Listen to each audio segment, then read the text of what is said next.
Hi everyone, this is Brazel. Welcome to my world where we look at the mind, the body and the environment. So today we're looking at downsizing. There's so many people downsizing at the moment, which is fabulous.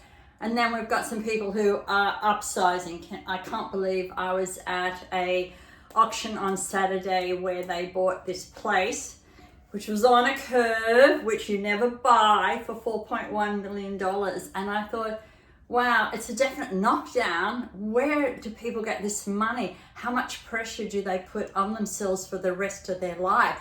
Certainly buy great houses, but I think it's time we started looking at how much we put into property. Anyway, today's subject is downsizing. Okay, it's okay and it's great sometimes to downsize if it suits your mind and who you are and where you want to go. The house I looked at the weekend for one of my clients, and I said no, no, no, and no again. So why did I say a no? First off, he was going through lots of divorce problems, learning lessons in cooperation with the partner and all of that. So it felt in his headspace everything was going out, and going out.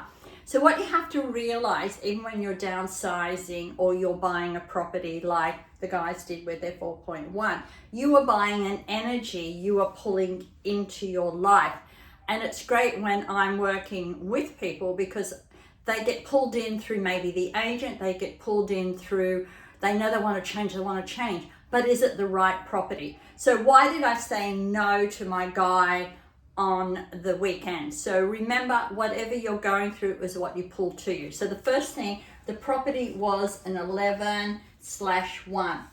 So number 11 is learning lessons in partnership and cooperation. What was happening in his life? Learning lessons in partnership and cooperation. He was divorcing and did not want any more of what was in his past coming. So he wanted a new identity. So it made sense he was going to a number 1 street address, but the actual house in that street was number 11.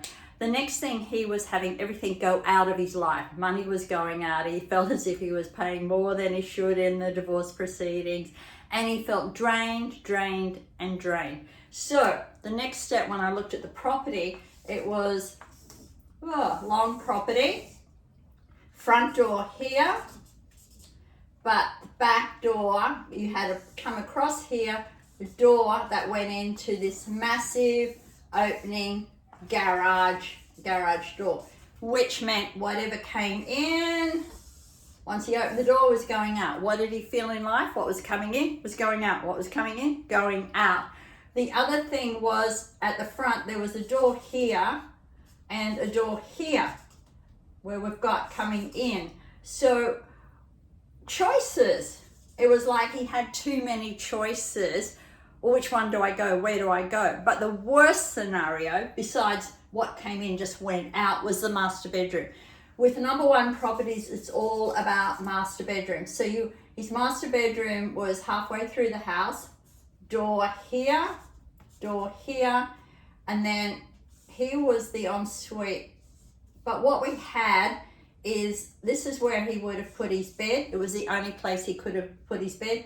Coffin position, so being drained again.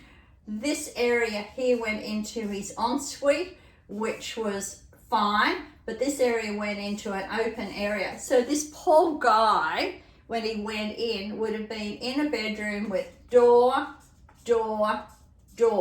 one wall only to give him support. So again, he would have been drained.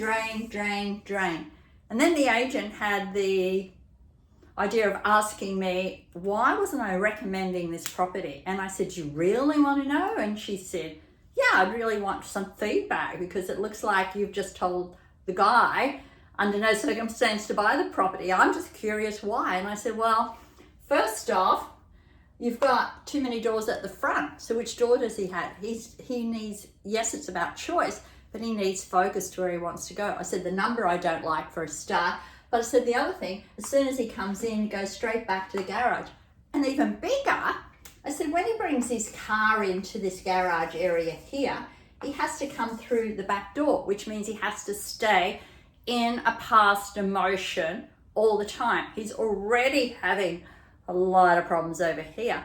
There is no way for him to come into this house where he can leave the garage unless he wants to walk through goodness knows what to come in the front door there. You never have a place where you're in the garage and you have to come through the garage door to get in your house. It is an absolute no-no. As soon as you walk into a house, and if you're downsizing to that, you walk away straight away, because garages are fine, but you need to come out of the garage and in to your front door. In this property, he could never come from the garage around into his front door. He had to go garage into the home here. So downsizing, great, love it. Love to help you with the right house. But don't downsize to a catastrophe, right? And be careful when you're buying, because everything that's going on in your life, what's going on in your headspace, in your energy, is the house you will go to. So make sure it has lots of good ticks, not like this one.